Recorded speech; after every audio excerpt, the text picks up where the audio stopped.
নারী দিবসের অনুষ্ঠান শেষ করব আমাদের সবার তরফ থেকে হ্যাপি উমেন্স ডে সবাইকে জানিয়ে আর পিয়াসাদির কবিতার মধ্য দিয়ে। বলার আগে আমি কয়েকটা কথা বলতে চাই। আমরা নারী দিবস পালন করছি, নারী দিবস করে চারিদিকে একটা রব ওঠে, কিন্তু সত্যি নারী কি আজও সব অধিকার পেয়েছে? আজও কিন্তু কন্যা ভ্রূণ হত্যা হয়। সেই কারণে আমাদের দেশে ভ্রূণের লিঙ্গ নির্ধারণ আইনত অপরাধ, যেটা হয়তো অনেক উন্নত দেশে নয়। তো এই ব্যাপারটাকে নিয়েই এবং এক মায়ের কন্যা সন্তানকে নিয়ে বেঁচে থাকার যে লড়াই, সেটা নিয়ে আমার আজকের নিবেদন জয়দীপ চট্টোপাধ্যায়ের কলাবতী আজও। কলাবতী আজও কেঁদে চলে সারা রাত, অনন্ত ঘুমে আছে তার সন্তান। রোগে সুখে নয়, সমাজ মেরেছে তাকে, কন্যা হয়েছে এই তার অপরাধ। যদি কোনোদিন হারাও পর্যটনে, সন্ধানী চোখে অনুভব নিয়ে খোঁজো, দেখবে সেখানে নেই কোনো কন্যা, পরিবার তার তামাক ভরেছে মুখে। আমি কলাবতী, গ্রাম ও ডাকঘর কাকচিনি, জেলা মোরানা, মধ্যপ্রদেশ, পিনকোড জানা নেই, ভারতবর্ষ।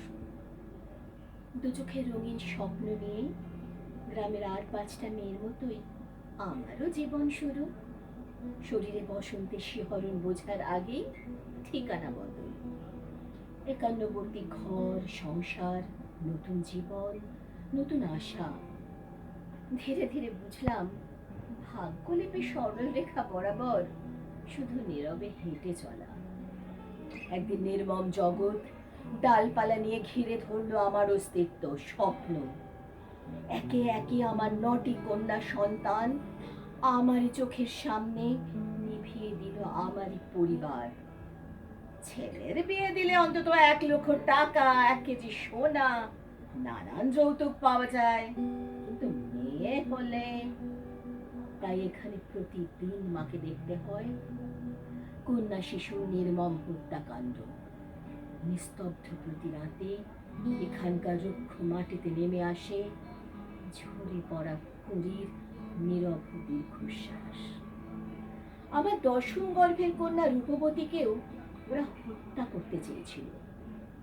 রূপবতীর প্রথম আলো দেখার মুহূর্তে ওরা বালির বস্তা নিয়ে এগিয়ে এসেছিল। প্রতিবারের মতোই জন্মলগ্নের মাঙ্গলিক ক্ষণে এক বৃদ্ধা এসে বাড়ির পুরুষদের জিজ্ঞেস করেছিল, বরযাত্রী বসতে বলবো না বিদায় দেব? আমি জানতাম আমি এর প্রতিবাদ করলে ওরা আমাকে বিষ পান করাবে অথবা হত্যা করবে শ্বাস রোধ করে।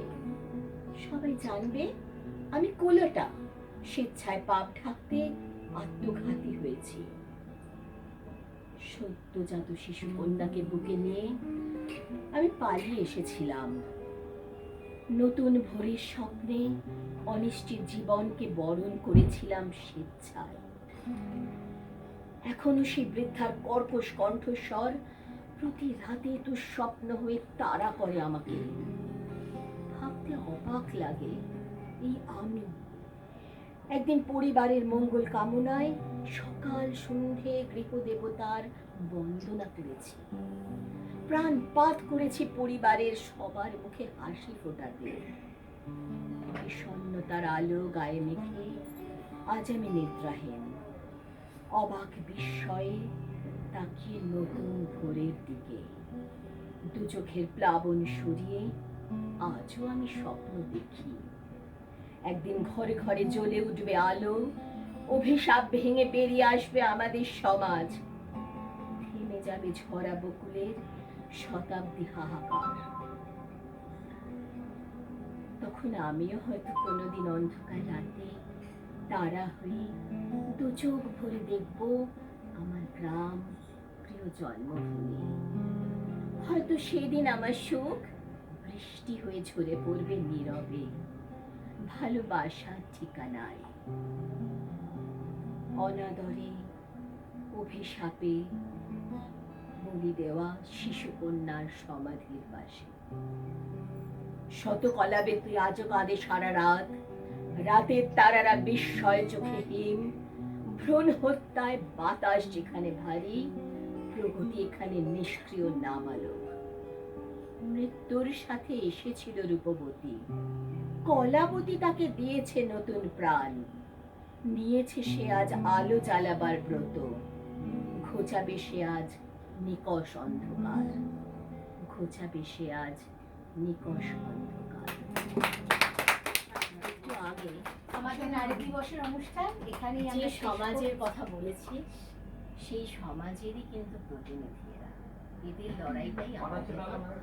খাবার নাকি একটু পরে পাঠাবো? খাবারটা কি দিয়ে যাবে রে? আপনারা হ্যাঁ